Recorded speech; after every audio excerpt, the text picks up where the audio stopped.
ಬಿದಿರು, ಹುಲ್ಲು ಎಂದರೂ ಸರಿ, ಉದ್ದಾನುದ್ದ ಕೋಲು. ನನಗೆ ರೆಂಬೆ ಕೊಂಬೆಗಳಿಲ್ಲ, ಹೂವು ಹಣ್ಣು ಕೊಡುವುದಿಲ್ಲ, ಹೋಗಲೇ ಸಣ್ಣ ನೆರಳೂ ಇಲ್ಲ. ಯಾರಿಗಾದರೂ ಆಸರೆಯಾದದ್ದೇ ಗೊತ್ತಿಲ್ಲ. ಹಾಗೆ ಉದ್ದ ಬೆಳೆದು ನಿಂತಿದ್ದೇನೆ, ಎತ್ತರವಾಗಲೇ ಇಲ್ಲ.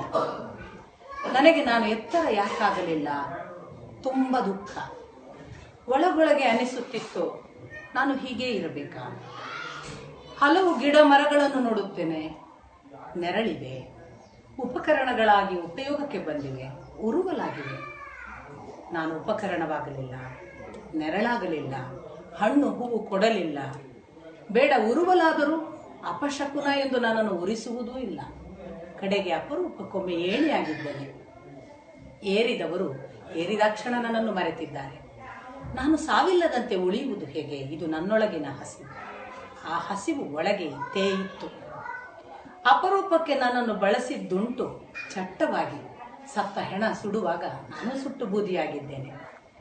ನಾನು ಶಾಶ್ವತವಾಗಿ ಉಳಿಯಲೇ ಇಲ್ಲ. ನನ್ನ ಒಳಗೆಲ್ಲ ಪೊಳ್ಳು ಖಾಲಿತನ. ನಾನು ಸಾವಿಲ್ಲದಂತೆ, ಎಂದೂ ಮುಗಿಯದಂತೆ ಉಳಿಯುವುದು ಹೇಗೆ? ಒಂದೇ ಸಮನೆ ನನ್ನೊಳಗೆ ಅದನ್ನೇ ಉಸಿರಾಗಿ ಉಸಿರಾಡುತ್ತಿದ್ದೆ, ಬದುಕುತ್ತಿದ್ದೆ. ನಿರಂತರ ಅದೇನು ಒಂದು ದುಂಬಿ ಮೈ ಮೇಲೆ ಆಕ್ರಮಿಸಿತು. 6-8 ರಂಧ್ರ ಕೊರೆಯಿತು. ಅದರ ಭಾರ ಆ ತೂತಿನ ಒಳಗೆಲ್ಲ ಆದ ವೇದನೆಗೆ ಮುರಿದು ಬಿತ್ತು.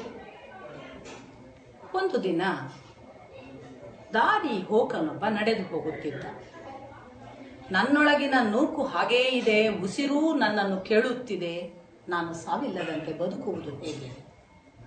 ದಾರಿ ಹೋಕನ ಕಾಲು ನನಗೆ ತಾಕಿತು. ಅವನು ಬರೇ ದಾರಿ ಹೋಕನಿರಲಿಲ್ಲ, ಶ್ರೀಕೃಷ್ಣನಿದ್ದ.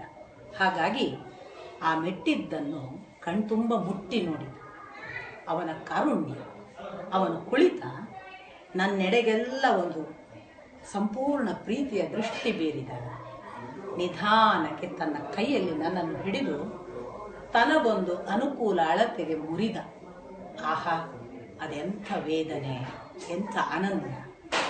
ಅವನು ಹಾಗೆ ಹಿಡಿದದ್ದೇ ಅಷ್ಟಕ್ಕೆ ಬಿಡಲಿಲ್ಲ. ನನ್ನನ್ನು ಸಮೀಪ ತನ್ನ ತನಕ ತಂದು ಒಂದು ರಂಧ್ರಕ್ಕೆ ತುಟಿ ಒತ್ತಿದ. ಅಪ್ಪ, ಅದೆಂಥ ಚುಂಬನ! ಪ್ರಾಣ ಶಕ್ತಿಯನ್ನು ನನ್ನೊಳಗೆ ಧಾರೆ ಎರೆದು ಬಿಟ್ಟ. ನಾನು ಎಂದೂ ಇಲ್ಲವಾಗದಂತೆ ಇರಬೇಕು ಅನ್ನುವ ನನ್ನ ಹಸಿವಿನ ಆ ಉಸಿರು, ಅವನ ಆ ಪ್ರಾಣ ಸಂಚಾರದ ಆ ಉಸಿರು ಎರಡು ಒಂದನ್ನೊಂದು ಕೂಡಿಬಿಟ್ಟಿತು. ಇನ್ನಿಲ್ಲದ ಅಮೋಘ ಮಿಲನದ ಆ ರಭಸಕ್ಕೆ ನಾನು ಒಮ್ಮಿಂದೊಮ್ಮೆಲೆ ಬಿರುಗಾಳಿಯಾಗಿ, ಸುಂಟರ ಗಾಳಿಯಾಗಿ ಭೋರ್ಗರೆದು ಇನ್ನೇನು ವಾತಾವರಣದಲ್ಲಿ ಸೇರಿ ಹೋಗಬೇಕಾದ ಗಾಳಿಯಾಗಬೇಕಿತ್ತು. ಅವನು ತಕ್ಷಣ ಕಾರುಣ್ಯದಿಂದ ನಾನೊಂದು ಹದಪಾಕದಲ್ಲಿ ಹೊರಬರುವ ಹಾಗೆ 1-2 ರಂಧ್ರಗಳನ್ನು ಬೆರಳಿನಿಂದ ಮುಚ್ಚಿ ಹರಿಬಿಟ್ಟ ನಾದವಾಗುವ ಹಾಗೆ ನೋಡಿಕೊಂಡ. ಹರಿಬಿಟ್ಟ ನಾದವಾದೆ ಹೊರತು ಹರಿಯಬಿಟ್ಟ ನಾದವಾಗಲಿಲ್ಲ. ಹಾಗೆ ನಾನು ಕೊಳಲಾದೆ, ಕೃಷ್ಣನ ಕೈಯ ಕೊಳಲಾದೆ.